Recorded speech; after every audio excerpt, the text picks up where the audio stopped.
വിളിക്കുക. ഓരോരുത്തരും പരാതി പറയാറുണ്ട്, വാ തുറന്നാ പിന്നെ കായും പൂവും. ഇങ്ങനെ പറയുന്നതിന് എനിക്ക് വിഷമമുണ്ട്. മരിച്ചുപോയ വാപ്പാനെ പറയും, സാധു എന്നോ മരിച്ചുപോയതായിരിക്കും. കല്യാണം കഴിഞ്ഞിട്ട് കുറച്ചു കാലം മുൻപോ അല്ലെ കയളിന് ശേഷമോ മരിച്ചുപോയതാണെങ്കിലും സ്വന്തം വാപ്പനെയൊക്കെ മരിച്ചുപോയ വാപ്പാരെയൊക്കെ മുഖത്ത് നോക്കി പറയാന്ന് പറഞ്ഞാലേ അവനാന്റെ നേരെ അത് പറയുമ്പോഴേ നമുക്കൊക്കെ അതിന്റെ ഒരു വേദന വരും. ഒരുപക്ഷെ പെണ്ണിനോട് അത് പറയുമ്പോൾ തിരിച്ചു പറയൂല, തിരിച്ചു പറയാനോളം നാവ് പൊന്തൂല.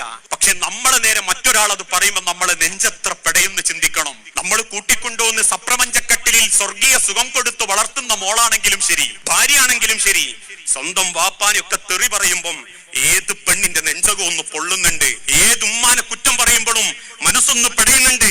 അതുകൊണ്ടാ വലാ തഹ്ജുർ, ഇല്ല തീർച്ചയായും അവരുമായിട്ട് നിങ്ങൾ പിണങ്ങി നിൽക്കരുതെന്നും, ഫലാ തദ്രിബ് വജഹ വലാ തുകബ്ബിഹ്, അവരെ മുഖത്തടിക്കുകയോ അവരെ തെറി വിളിക്കുകയോ ചെയ്യരുത് എന്ന് ഹബീബുനാ റസൂലുള്ളാഹി സ്വല്ലല്ലാഹു അലൈഹി വസല്ലം ഓർമ്മപ്പെടുത്തുന്നത്. ഒരുകൊണ്ട് നല്ലൊരു ഭർത്താവാകുക എന്ന് പറഞ്ഞാൽ യാതൊരു പൈസ ചെലവുമില്ല. മനസ്സൊർന്നങ്ങ് സ്നേഹിച്ചാൽ മതി. പരസ്പരം സ്നേഹിക്കുന്ന, കിട്ടിയ പെണ്ണിനെ മനസ്സിലാക്കുന്ന, മനസ്സറിഞ്ഞ് ജീവിക്കുന്ന നല്ലൊരു തുണയാവാൻ, സ്വന്തം നെഞ്ചോട് ചേർത്ത് പിടിച്ച് ആശ്വാസ വാക്കുകൾ കേൾക്കാൻ ഒരുപാട് ഭാര്യമാർ ആഗ്രഹിക്കുന്നുണ്ട്. അതുകൊണ്ടാ പലപ്പോഴും ഭർത്താവിന്റെ അടുത്ത് നിന്ന് കിട്ടാത്തത്. ഏതോ ഒരുത്തൻ ഹായും കൂയും അയച്ച് സുഖാണോ അറിയോ ഓക്കെ എന്നൊക്കെ ചോദിക്കുമ്പോഴേക്കും ഒരു പെണ്ണങ്ങ് വീണു പോകുന്നത്. വാക്കുകളിലൂടെ പ്രണയം കണ്ട് വാക്കുകളിലൂടെ സമാധാനം കണ്ടെത്താൻ പറ്റുന്ന ഒരു സൃഷ്ടിയ തന്റെ ഇണ, ഭാര്യ.